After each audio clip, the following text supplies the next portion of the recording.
السلام عليكم ورحمة الله وبركاته. النهاردة بقى هعمل معاكم، الواحد كده زهق من الفراخ من الدجاج ومن اللحمة.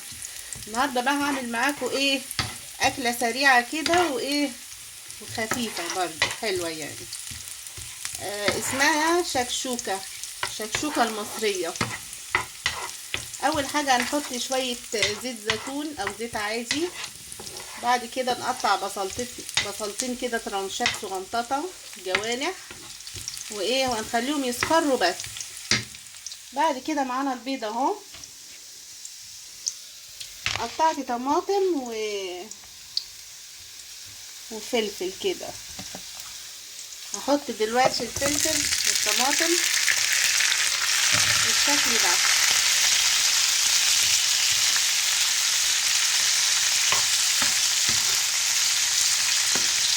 مش هنحط التوابل دلوقتي خالص. بعد كده بقى نسيبهم ايه يعني يتبلوا كده.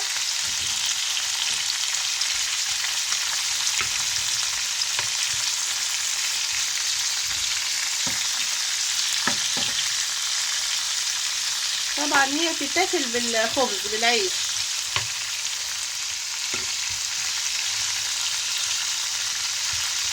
بس هنسيبهم بقى يتبلوا يعني تتبيله بسيطه كده وايه، وهرجع لكم تاني.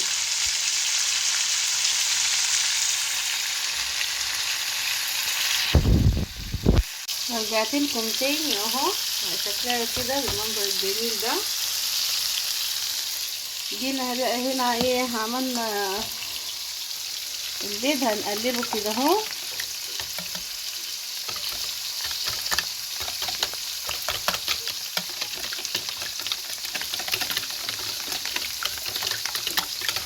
هنحط بقى حبة فلفل اسمر على حبة ملح. بس ما تحطوش فلفل اسمر كتير في الحر ده، علشان النهارده الجو عندنا حر وايه، مش حلو يعني مع الفلفل الاسمر. مع حبة زعتر.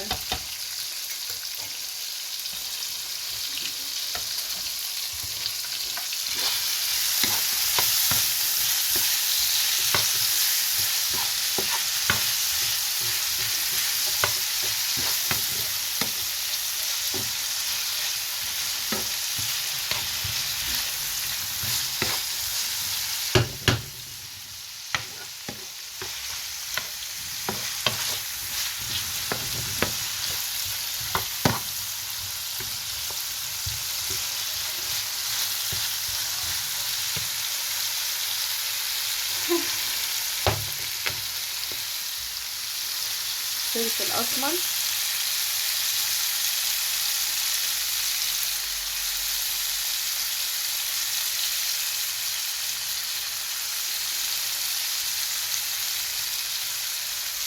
نحط برضو على البيض.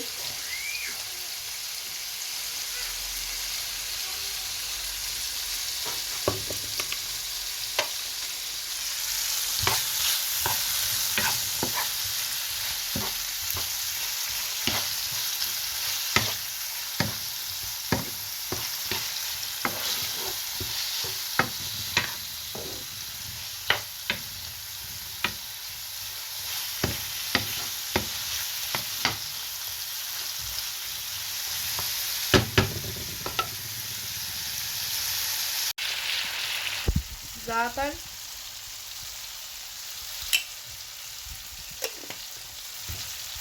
على شوية كمون.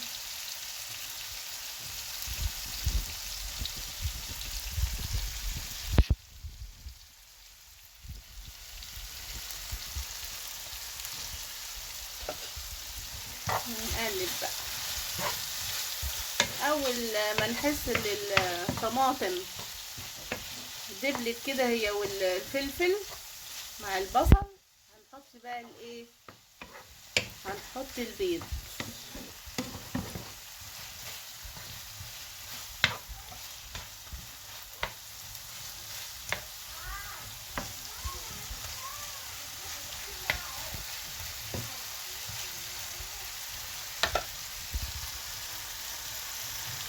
دلوقتي اهي بقت ايه، دبلت اهي.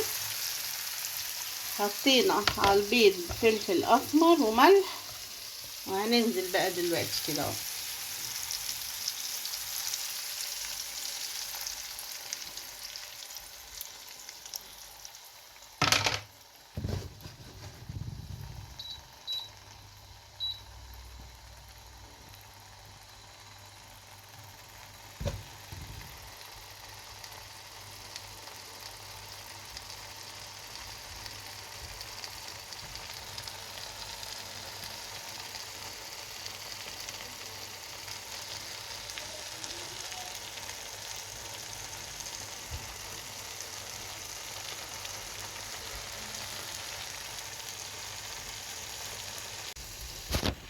اهي الشكل الرائع ده،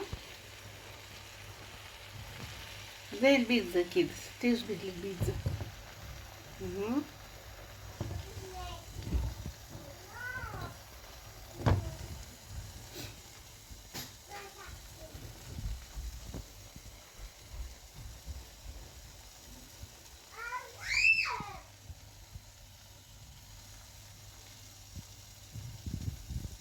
طبعا ممكن تاكليها، احنا هناكلها جنب بطاطس فريت او بطاطس، او جنب بطيخ وجبنة سريعة يعني.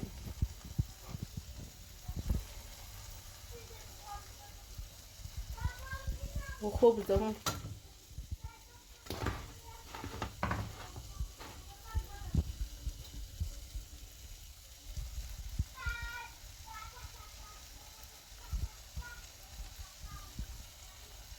ودلوقتي نقول لكم لو عجبكم الفيديو ما تنسوش تعملوا شير ولايك ومشاركة في القناة. باي باي.